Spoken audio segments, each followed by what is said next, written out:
Bonjour, nous allons évoquer aujourd'hui l'incidence de la Shoah dans les troubles physiques et émotionnels d'aujourd'hui.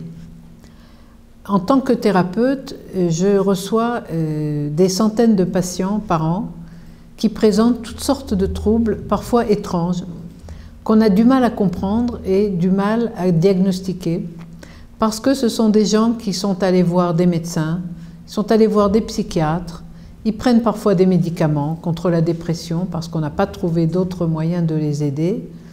Et si vous voulez, on a eu du mal à les diagnostiquer.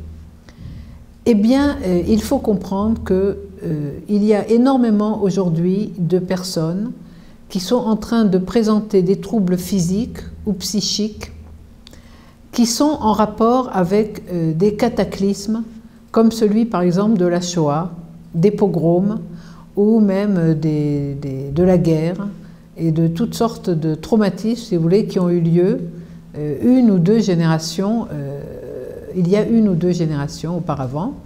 Et les personnes aujourd'hui, il y a des personnes qui présentent des troubles étranges, on dirait, qui sont en rapport avec ces traumatismes. Alors, comment cela est-il possible? Eh bien, si vous voulez, comme je le disais dans des précédentes émissions, nous sommes toujours la résultante d'une famille et donc nous avons emmagasiné en nous, nous avons encodé toutes sortes de messages de toutes sortes, et quand il y a eu un drame dans le passé, un drame aussi violent que celui de la Shoah, par exemple, que nous sommes les survivants, on va dire, de la Shoah, nous sommes la deuxième ou la troisième génération. Et donc, ce drame a été, non pas effacé, comme on le pense, parfois. Il y a beaucoup de gens qui ne comprennent pas le rapport, ils me disent « mais attendez, ça s'est passé il y a 2 ou 3 générations ». Alors, comment est-ce que c'est possible que moi, aujourd'hui, je présenterais des troubles en rapport avec ce traumatisme? Parfois, ce sont, évidemment, parfois ça ne peut ne pas être la Shoah, ça peut être des bombardements en Tunisie ou au Maroc, pendant la guerre, ça peut être toutes sortes de traumatismes violents. Disons qu'on va en parler comme des traumatismes de la Shoah, parce que ça a été un des plus grands traumatismes qui soit. Il m'est arrivé très souvent de détecter des patients qui présentaient toutes sortes de troubles étranges, et donc, comme je le disais, ils n'avaient pas été diagnostiqués. Il y a beaucoup de patients qui sont mal ou peu ou pas du tout diagnostiqués correctement. Et donc, ils peuvent présenter toutes sortes de troubles étranges. Je vais vous donner un exemple, quelques exemples plutôt, de patients que j'ai soignés qui avaient des troubles en rapport avec la Shoah. Eh bien, il est arrivé chez moi une personne très connue, on va dire, une grande rabbinite, qui souffrait très violemment depuis énormément d'années d'une maladie de Crohn. Vous savez que la maladie de Crohn, c'est une maladie qui altère les intestins, on va dire les intestins se creusent et provoquent toutes sortes de troubles qui empêchent la personne de vivre normalement. Et cette personne était même dans un état tellement difficile, on va dire, tellement grave, que les médecins l'avaient opérée et avaient enlevé une partie de ses intestins. Elle était donc en très mauvais état, très maigre, comme sont malheureusement souvent les personnes atteintes de la maladie de Crohn. Elle avait pris une tonne de médicaments, donc elle se tenait le ventre très souvent et elle se sentait mal. Eh bien, elle est arrivée chez moi, Mina Shamaim, on va dire, et on a travaillé sur son problème. Alors, elle m'a expliqué tous les tenants et les aboutissants de sa maladie, et je ne sais pas, j'ai compris immédiatement qu'il y avait une résonance avec quelque chose dans le passé. Donc, on a recherché qu'est-ce qui se passait dans sa vie. Bon, comme beaucoup de gens, il s'était passé, il y a eu des problèmes, comme chacun. Je pense qu'il n'y a aucune vie qui soit sans problème, sans traumatisme, sans difficulté. Ça n'existe pas.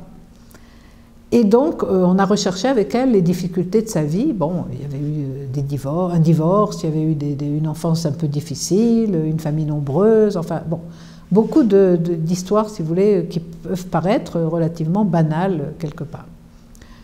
Et c'était très important pour moi de comprendre exactement s'il n'y avait pas quelque chose qui se passait en deçà, au-delà, en amont. Et donc je l'ai interrogé sur ce qui s'est passé pendant la guerre, parce que je sentais très fort qu'il y avait quelque chose là, une recherche à faire. Alors donc je l'ai interrogé et on est tombé presque tout de suite sur une grand-mère qui avait accouché pendant la Shoah dans un camp de concentration, dans des conditions épouvantables. Et je pense que même après son accouchement, on lui a pris son bébé. Alors évidemment, ma patiente avait ouï dire, hein. C'est quelque chose qu'on lui a raconté incidemment, avec très peu de détails en fait, parce que les gens n'ont pas beaucoup de détails sur ce qui s'est passé autrefois.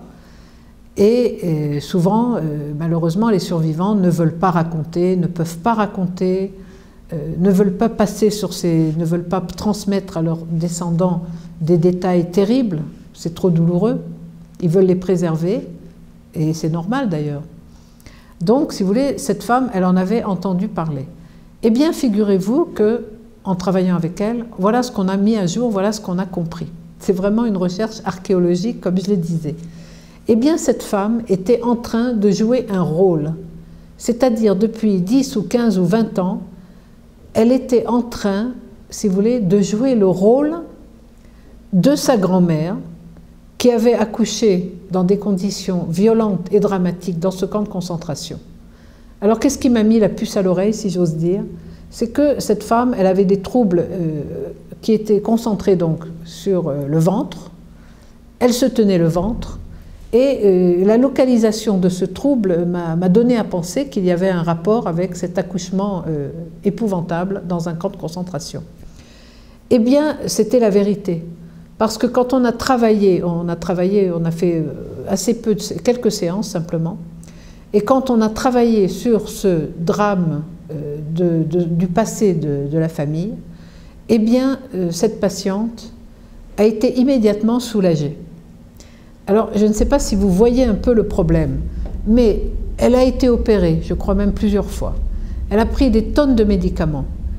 Elle a vraiment vécu des douleurs terribles. Cette maladie lui donnait des douleurs terribles. C'est-à-dire qu'elle simulait l'accouchement de sa grand-mère, voyez. Elle était en train, avec son corps, de montrer, de signifier qu'il s'était passé quelque chose de terrible. Alors ça, c'est un cas parmi beaucoup d'autres. Par exemple, aujourd'hui, j'avais une personne qui était en surpoids, en très grand surpoids, et je l'ai immédiatement relié aussi à sa famille, et effectivement, toute sa famille était disparue dans le ghetto de Varsovie. Donc aujourd'hui, 3 générations après, elle est en train, elle me disait, mais je ne comprends pas, je mange sans cesse, je n'arrive pas à m'arrêter de manger. Si je prends un carré de chocolat, je vais en prendre 10. Si je prends une tranche de gâteau, eh bien je vais manger le gâteau en entier et je vais encore aller en chercher dans le frigidaire, voyez. Donc ça veut dire qu'elle n'arrivait pas à mettre de limite à sa faim. Et en l'interrogeant, donc, on a compris ça, que toute sa famille étant disparue dans le ghetto de Varsovie, eh bien elle tentait inconsciemment, hein, parce qu'évidemment c'est toujours inconscient, elle tentait inconsciemment de nourrir sa famille morte de faim dans le ghetto de Varsovie. Et elle me racontait d'ailleurs comment sa mère avait risqué sa vie pour aller apporter un sac de haricots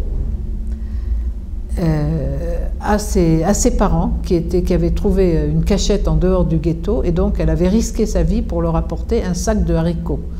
Parce que le fait de ne manger ou de ne pas manger, c'était devenu vital. Les gens mouraient de faim dans le ghetto. C'est-à-dire, au bout de quelques jours, au bout de quelques semaines, eh bien, malheureusement, on trouvait les cadavres de gens qui étaient morts de faim. Donc, 2 générations après, comment est-ce qu'on peut réparer ce drame épouvantable, ce cataclysme énorme, en ayant des symptômes qu'on n'arrive pas à rattacher à rien du tout finalement? Parce que sa question, c'était ça. Comment est-ce que je peux m'arrêter de manger? Eh bien, quand on a relié ça, si vous voulez, à ces générations, à cette famille entière qui a disparu sous l'effet de la faim, eh bien, elle est sortie de cette première séance très soulagée, comme ça se produit très souvent. Elle m'a dit, mais c'est tellement intéressant, je n'avais jamais pensé à une chose pareille, vous voyez. Donc, le fait de faire ce lien, et évidemment, je dis, il faut toujours rentrer dans les ressentis de la personne en profondeur. Ce sont des séances qui durent 1 heure, parfois 2, et on revient là-dessus pour essayer de comprendre comment on va gérer donc cette réparation d'un traumatisme géant que la personne, inconsciemment, n'a jamais oublié, n'a pas oublié. Évidemment, consciemment, elle me dit, ma mère n'en a jamais parlé, elle en a parlé très peu. D'ailleurs, entre parenthèses, ta mère était aussi à Auschwitz. Donc, elle me dit, elle en est sortie à l'état de squelette. Et alors comment ça m'a mis sur la piste, c'est très intéressant de le savoir, c'est que cette personne qui pèse, je ne sais pas, 120 kilos, elle m'a dit, je lui ai dit, bah alors qu'est-ce qui se passe si vous allez maigrir? Elle m'a dit, mais c'est dangereux parce que si je maigris, j'ai peur de me retrouver à l'état de squelette, voyez. Alors une phrase comme ça vous fait tilt tout de suite, parce que vous vous dites, mais attendez, moi j'ai jamais entendu une personne qui me parle de maigrir et qui me dit, je vais me retrouver à l'état de squelette. C'est inimaginable. J'ai entendu des gens qui m'ont dit toutes sortes de choses, mais pas ça. Et donc on l'a relié tout de suite, vous voyez, à ce traumatisme donc, de sa mère, à part la famille morte de faim, de sa mère qui était sortie d'Auschwitz à l'état de squelette. Donc, si vous voulez, vous comprenez bien que dans sa tête s'allumait une lumière rouge sans arrêt. Il est dangereux de maigrir, il est dangereux de maigrir, il est dangereux de maigrir. Si elle ne mange pas, elle va mourir de faim. C'est sa croyance, c'est ce qu'elle a de plus intime en elle, c'est son ressenti le plus profond. Si je ne mange pas, je vais mourir de faim. Vous comprenez ? Donc, si vous voulez, c'est très subtil. Alors, j'ai eu beaucoup d'autres cas aussi qui se rattachent à ce traumatisme de la Shoah. Et il faut le savoir, beaucoup de maladies psychiatriques, beaucoup de dépressions nerveuses inexpliquées, beaucoup de gens qui sont psychotiques aujourd'hui, beaucoup de gens qui sont schizophrènes, beaucoup de gens qui ont donc des dépressions nerveuses, beaucoup de gens qui ont toutes sortes de symptômes qui se rattachent donc à ce cataclysme géant qui a produit un effondrement dans énormément de familles. Beaucoup de gens ont essayé de se relever, tant bien que mal, hein. Les survivants ont essayé de revivre.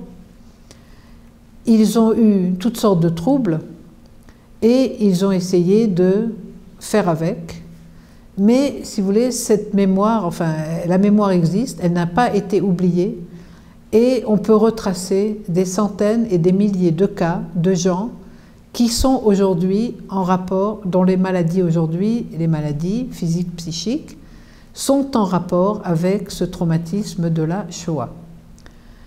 Alors, je pense en particulier à une patiente qui était venue et qui avait donc des troubles, on va dire, des peurs, des angoisses inexpliquées. Alors elle, c'est encore un autre cas parce qu'elle, c'est une fille qui avait 27, 28 ans, elle n'a jamais vécu la Shoah, et en plus, elle était sfarade, donc sa famille non plus n'a pas vécu la Shoah. Quand je veux dire elle n'a pas vécu la Shoah, je veux dire que sa famille n'a pas du tout vécu la Shoah, puisqu'elle arrivait d'Algérie ou du Maroc ou de je ne sais plus d'où, je ne me rappelle pas. Et donc, il faut comprendre qu'elle avait des troubles étranges. Alors, quand elle m'a dit « je ne peux pas prendre le train, c'est impossible, j'ai peur, je suis angoissée, je ne peux pas aller en voiture, dès qu'il y a énormément de voitures sur l'autoroute, je panique, je ne peux pas me retrouver dans une foule, j'ai peur, je ne peux pas voyager, m'éloigner de chez moi, vous voyez, ça me fait peur, ça m'angoisse. Je ne peux pas aller en vacances puisque je ne peux pas m'éloigner de chez moi. » Et ainsi de suite. Je ne vous décris pas tous les troubles qu'elle avait parce qu'il y avait encore un chapelet entier de troubles qui, tous, si vous voulez, c'était un faisceau de troubles qui se rattachaient exactement à la Shoah. Alors c'est une des premières choses que je lui ai dit. Je lui ai dit, écoutez, soyons honnêtes, tout ce que vous me décrivez, ce sont des troubles qui sont en rapport avec la Shoah. elle me dit, vous savez, moi je n'ai jamais, je n'ai aucun lien avec la Shoah, puisque ma famille vient d'Afrique du Nord, je n'ai aucun lien avec ça. J'ai dit oui, c'est vrai, mais il est possible qu'il y ait un lien, si vous voulez, au niveau des Gilgulim, ça veut dire de la réincarnation de la personne, qui garde quelque part, c'est très étrange de dire ça, mais ça arrive, elle a gardé une mémoire de la Shoah. Ça veut dire que cette femme, elle a peut-être vécu dans la Shoah, et d'ailleurs, elle me l'a confirmé, puisque dès que j'ai parlé de ça, elle a éprouvé un grand soulagement. Elle m'a dit, vous savez, j'ai rêvé souvent que j'étais une petite fille dans la Shoah. Je me suis vue comme une petite fille dans la Shoah, dans mes rêves, et je ne comprenais pas le rapport, pourquoi je rêvais de ça. Donc, si vous voulez, l'incidence de la Shoah, elle peut être dans toutes sortes de troubles, vous voyez, même des gens qui n'ont pas vécu directement, ou même dans leur famille, qui n'ont pas vécu la Shoah. Ça veut dire qu'il y a des choses qui continuent à se perpétuer d'une façon absolument incroyable. Alors, il y a encore beaucoup d'histoires qu'on pourrait raconter là-dessus. Il y a par exemple, évidemment, beaucoup de gens qui sont aujourd'hui hyperactifs, qui présentent toutes sortes de troubles psychiatriques, donc qui présentent des schizophrénies. À la suite, tout ça c'est évidemment inexpliqué, à la suite de ces traumatismes gigantesques. Et donc, si vous voulez, quand on se met dans ce cadre de comprendre cette filiation, alors on comprend beaucoup de choses. Parce que quand on prend, par exemple, un patient qui est dans un problème psychiatrique, quand on le prend dans son isolement, qu'on ne va pas regarder autour ce qui se passe, quand on ne le resitue pas dans sa lignée familiale, dans les traumatismes de sa famille, etc., quand on ne va pas étudier ce qui s'est passé dans l'arbre généalogique, on fait un arbre généalogique, eh bien, on est complètement à côté du problème, parce qu'on n'a rien compris. Le patient ne doit jamais être jugé tout seul en fonction de ses symptômes. Vous voyez, quand parfois vous allez rencontrer un patient qui a été souvent chez des psychiatres, alors on lui a demandé qu'est-ce que vous avez comme trouble. Eh bien, j'ai des peurs, j'ai des angoisses, j'entends des voix, je délire, etc. Bon, en général, on le traite, ce que je dis toujours, dans sa solitude. Ça veut dire, on s'occupe de lui comme s'il était un être seul au monde, vous voyez. On ne va pas rechercher le cadre général de son problème. Et ça, c'est une erreur dramatique, parce que il y a énormément de gens qu'on pourrait tirer de leur mal-être, de leur malaise, de leurs angoisses, de leurs peurs, de leurs problèmes souvent graves, de leurs délires, si on arrivait à les relier donc à ces racines et à ces traumatismes violents comme celui de la Shoah ou d'autres traumatismes qu'on peut expliquer. Alors, par exemple, pour vous raconter d'autres histoires, il y a souvent des patients qui ont des problèmes respiratoires, des problèmes d'asthme, de bronches, de bronchite chronique, etc. Eh bien, il n'est pas rare que ces personnes-là présentent des troubles en rapport justement avec les camps de concentration, avec les gens qui ont été gazés, ou alors des soldats qui ont été gazés au moment de la guerre de 14, ou alors des gens qui ont été gazés dans les camps de concentration. Et donc les descendants expriment ça par des troubles de la respiration, parce que justement ils veulent exprimer, montrer qu'il s'est passé quelque chose, encore une fois, ils sont les témoins de ce drame, du drame qui a eu lieu, et donc ils l'expriment de cette façon grâce à leur corps. Et il est sûr, puisque je le constate tous les jours, que quand on fait ce lien, si vous voulez, quand on fait le lien signifiant avec tous ces problèmes, de cette violence et de ce cataclysme gigantesque qui a eu lieu, et de tous ces cataclysmes, par exemple comme la guerre d'Algérie, qui a eu aussi beaucoup laissé de traces, eh bien, il faut comprendre que la personne ressent un mieux-être, un soulagement, parce qu'elle comprend. Comme tout cela est inconscient, eh bien, le moment où elle passe de l'inconscience à la conscience, ça lui procure toujours un soulagement immédiat. elle sent enfin, si vous voulez, qu'elle n'est pas folle, chas v'shalom, que sa maladie a un sens.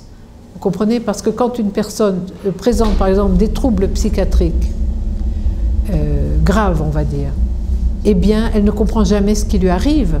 Elle se retrouve dans un état terrible, dans un isolement terrible. Elle ne comprend pas que veulent dire ces troubles. Elle ne comprend pas de quoi il s'agit.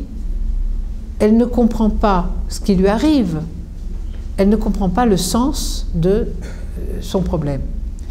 Et quand on fait ce lien, c'est-à-dire, si vous voulez, c'est comme une toile d'araignée, elle est au centre d'une toile d'araignée isolée. Quand on retrace, si vous voulez, ce qui s'est passé autour, hein, on va retracer tout le tableau, tout le maillage, les mailles, si vous voulez, de son histoire, alors elle va comprendre ce qui se passe. Elle va dire « Ah mais oui, mais maintenant je comprends ce qui s'est passé ». Et donc, à ce moment-là, elle pourra se sentir beaucoup mieux et sortir de ses troubles. Il faut comprendre donc que pour énormément de personnes, la guerre n'est pas finie, vous voyez, aujourd'hui. Ce qui s'est passé pendant la guerre, pendant les guerres, n'est pas fini. C'est-à-dire, nous sommes aujourd'hui témoins d'énormément de problèmes en rapport avec la guerre et avec tous ces traumatismes qui ont eu lieu. Alors moi j'avais rencontré, donc une fois je l'avais déjà raconté, je crois, une personne qui ramenait les gens, si vous voulez, dans des vies antérieures grâce à la relaxation profonde. Et elle m'avait expliqué d'ailleurs que beaucoup de gens aujourd'hui sont des survivants, enfin des survivants si on peut dire, à plusieurs générations, c'est-à-dire des neshamot de la Shoah, des âmes qui ont revécu après la Shoah. Et donc, il n'est pas rare aussi donc, de trouver des troubles comme cela parce qu'il y a une mémoire de la Shoah. Vous voyez, quand les personnes présentent certains troubles, des peurs, des angoisses, eh bien, parfois, simplement, ils ont des souvenirs aussi, parfois, donc, de ces vies antérieures qu'ils ont vécues d'une façon dramatique. Vous voyez, par exemple, des enfants, moi je vois des enfants traumatisés si leur mère s'éloigne un tout petit peu. On va dire c'est pas normal. Imaginez que ce sont des petits-enfants, 4 ans, 5 ans, 6 ans, 7 ans. Et leur mère s'éloigne dans la rue, elle va faire quelques mètres, elle va aller faire quelque chose. Eh bien, je vois des enfants complètement affolés, traumatisés par, si vous voulez, le fait que leur mère va s'éloigner un tout petit peu. C'est même complètement étrange. Eh bien, je pense toujours à ça, je me dis, il est possible que ce soit des mémoires de la Shoah, d'enfants qui ont été arrachés à leurs parents, à leur famille, à leur mère, et qui, renaissant aujourd'hui, se retrouvent, si vous voulez, avec des angoisses, des peurs, des traumatismes,